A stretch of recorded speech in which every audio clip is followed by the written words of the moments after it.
It's the 5th time I stand on this shore, the Cuban shore, looking out at that distant horizon, believing again that I'm going to make it all the way across that vast, dangerous wilderness of an ocean. Not only have I tried 4 times, but the greatest swimmers in the world have been trying since 1950, and it's still never been done. The team is proud of our 4 attempts. It's an expedition of some 30 people.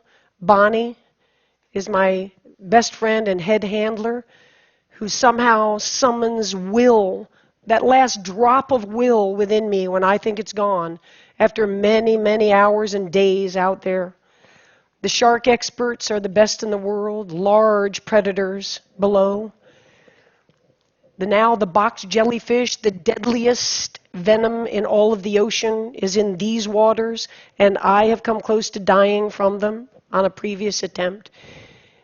The conditions themselves, besides the sheer distance of over 100 miles in the open ocean, currents and whirling eddies, and the Gulf Stream itself, the most unpredictable of all of the planet Earth.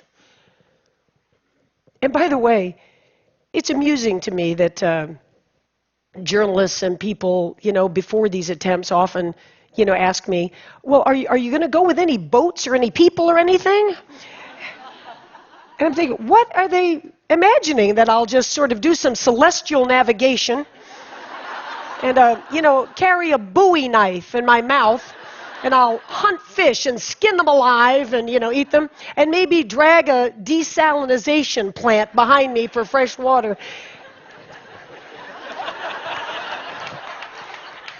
Yes, I have a team. And the team is expert. And the team is courageous and brimming with innovation and scientific discovery, as is true with any major expedition on the planet. And we've been on a journey.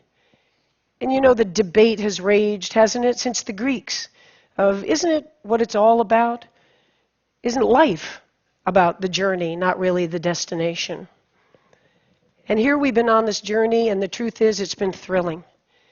We haven't reached that other shore, and still, our sense of pride and commitment, unwavering commitment. When I turned 60, the dream was still alive from having tried this in my 20s and dreamed it and imagined it. The most famous body of water on the earth today, I imagine, Cuba to Florida.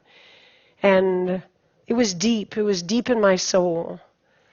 And when I turned 60, it wasn't so much about the athletic accomplishment. It wasn't the sort of ego of I want to be the first. That's always there, and it's undeniable.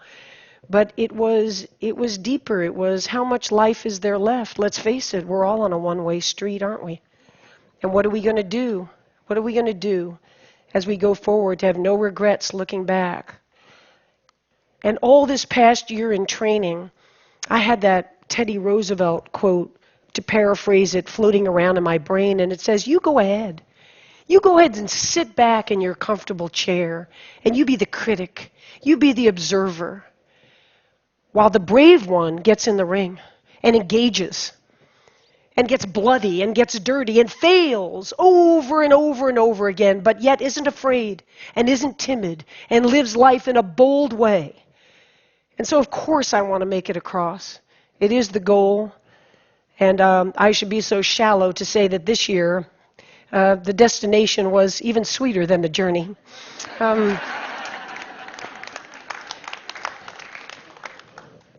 But the journey itself was worthwhile taking. And at this point, by this summer, everybody, scientists, sports scientists, endurance experts, neurologists, my own team, Bonnie, said it's impossible. It just simply can't be done. And Bonnie said to me, but if you're going to take the journey, I'm going to see you through to the end of it. So I'll be there. And now we're there. And as we're looking out, kind of a surreal moment before the first stroke, standing on the rocks at Marina Hemingway, the Cuban flag is flying above, all my teams out in their boats, hands up in the air. We're here. We're here for you. Bonnie and I look at each other and we say, this year the mantra is, and I've been using it in training, find a way. You have a dream, and you have obstacles in front of you, as we all do. None of us ever get through this life without heartache, without turmoil. And if you believe and you have faith, and you can get knocked down and get back up again, and you believe in perseverance as a great human quality, you find your way. And Bonnie grabbed my shoulders and she said, let's find our way to Florida. And we started. And for the next 53 hours, it was an intense, unforgettable life experience. The highs were high, the awe. I'm not a religious person, but I tell you, to be in the azure blue of the Gulf Stream, as if as you're breathing, you're looking down miles and miles and miles, to feel the majesty of this blue planet we live on. It's awe-inspiring. I have a playlist of about 85 songs, and especially in the middle of the night. And that night, because we use no lights, lights attract jellyfish, lights attract sharks, lights attract bait fish that attract sharks. So we go in the pitch black of the night. You've never seen black, this black.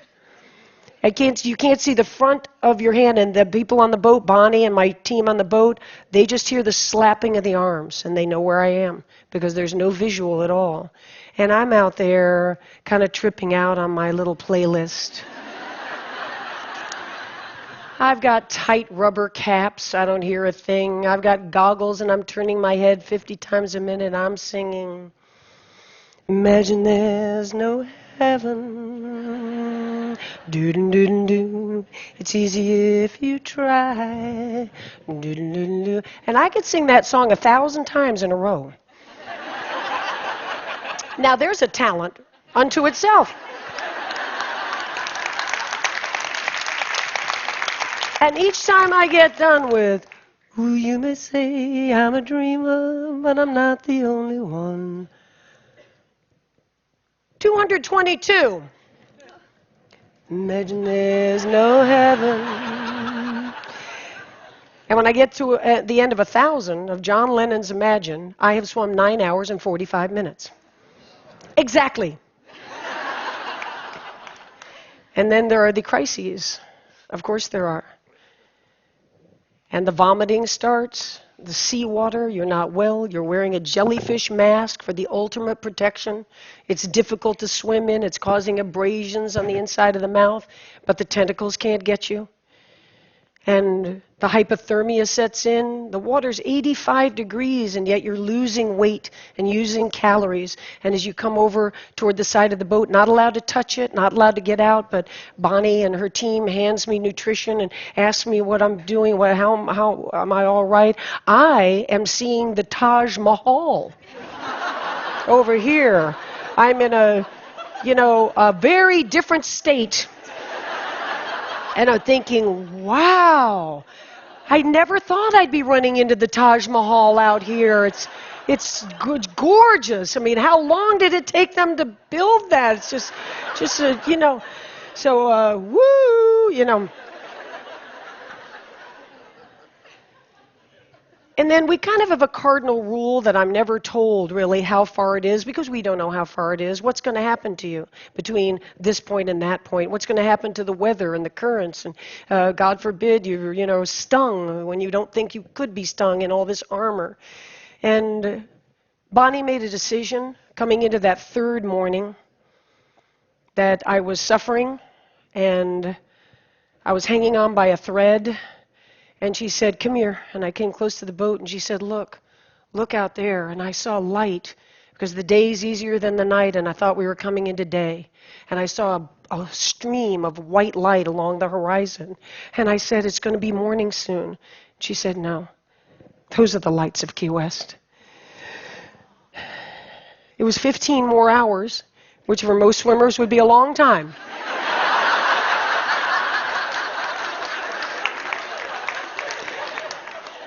You have no idea how many 15-hour training swims I had done. So here we go, and I somehow, without a decision, went into no counting of strokes and no singing and no quoting Stephen Hawking and the, parameters of the universe. I just went into thinking about this dream and why and how. And as I said, when I turned 60, it wasn't about that concrete, can you do it? That's the everyday machinations. That's the discipline, and it's the preparation, and there's a pride in that. But I decided to think as I went along about, the phrase usually is reaching for the stars, and in my case, it's reaching for the horizon. And when you reach for the horizon, as I've proven, you may not get there, but what a tremendous build of character and spirit that you lay down. What a foundation you lay down in reaching for those horizons. And now the shore is coming. And there's just a little part of me that's sad. The epic journey is going to be over. So many people come up to me now and say, "What's next?" We love that.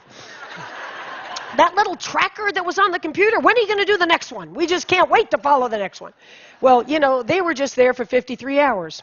And I was there for years. And so there won't be another epic journey in the ocean, but the point is, and the point was, that every day of our lives is epic.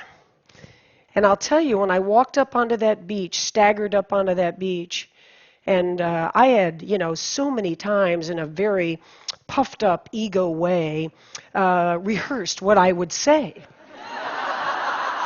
on the beach. When Bonnie thought that the back of my throat was swelling up, and she brought the medical team over to our boat to say, that she's really beginning to have trouble breathing. Another 12, 24 hours in the salt water, the whole thing. And I just thought in my hallucinatory moment that I heard the word tracheotomy.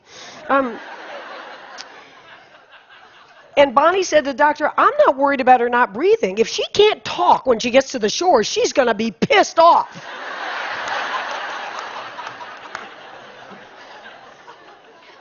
But the truth is, all those orations that I had practiced just to get myself through some training swims as motivation, it wasn't like that.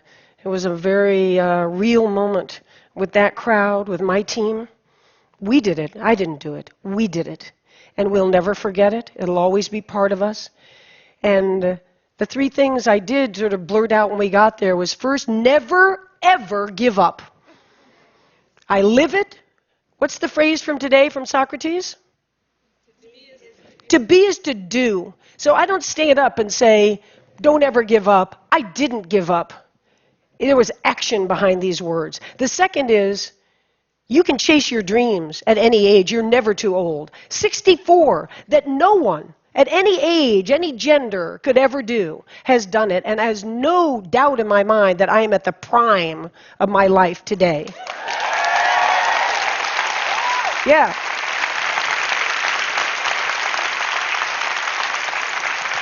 Thank you. And the third thing I said on that beach was, it looks like the most solitary endeavor in the world, and in many ways, of course, it is. And in other ways, and the most important ways, it's a team. And if you think I'm a badass, you want to meet Bonnie. Bonnie, where are you? Where are you? There's Bonnie Stoll, my buddy. The Henry David Thoreau quote goes, when you achieve your dreams, it's not so much what you get as who you have become in achieving them. And yeah, I stand before you now. In the 3 months since that swim ended, I've sat down with Oprah, and I've been in President Obama's Oval Office. I've been invited to speak in front of esteemed groups such as yourselves. I've signed a wonderful major book contract. All of that's great, and I don't denigrate it. I'm proud of it all, but the truth is, I'm walking around tall because I am that bold, fearless person. And I will be every day until it's time for these days to be done. Thank you very much and enjoy the conference. Thank you. Thank you. Thank you. Thank you. Thank you. Thank you. Thank you. Thank you. Find a way.